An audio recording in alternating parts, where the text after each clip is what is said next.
Pernah alami KDRT, Dewi Persik pilih ceraikan mantan suami, bak sindir Lesti. Dewi Persik mengaku pernah mengalami KDRT dari mantan suami.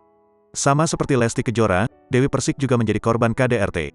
Namun, DP tegas mengambil keputusan untuk menceraikan mantan suaminya. Dewi Persik seakan menyindir Lesti Kejora yang kini memilih berdamai dengan Rizky Bilar. Dewi Persik menceritakan bahwa ia dulu sempat dipukul hingga membuat matanya berdarah. "Saya sekali aja dipukul, dari suami saya pertama.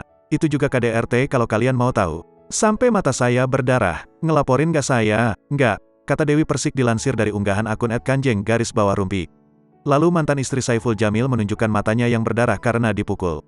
Mendapat perlakuan kasar itu, ia diminta untuk cerai oleh kedua orang tuanya. Bahkan sang ayah ingin melaporkan mantan suami pertamanya.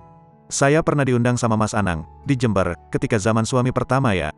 Mataku tuh ada darahnya, di sini, bola mata bagian bawah. Sampai papaku bilang cerai kamu biar tak laporin ke kantor polisi. Tapi mamaku bilang jangan, udah cerai aja," cerita Dewi Persik. Mendengar saran dari sang ibu, Dewi Persik pun memutuskan bercerai dari Saiful Jamil. Tak melaporkan mantan suaminya ke polisi dan hanya bisa diam atas perlakuan tersebut, Dewi Persik menghimbau agar tidak melakukan yang dilakukannya. "Tapi jangan ditiru ya, perempuan harus tetap speak up kalau misalkan menerima kekerasan dalam rumah tangga," ujar Dewi Persik.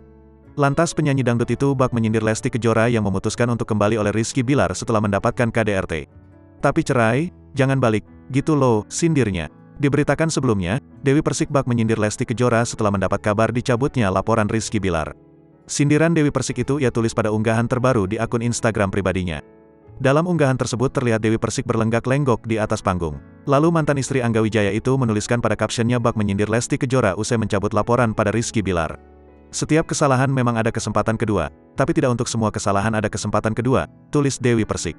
Kemudian mantan istri Angga Wijaya itu menuliskan jika seorang perempuan harus memiliki sebuah prinsip.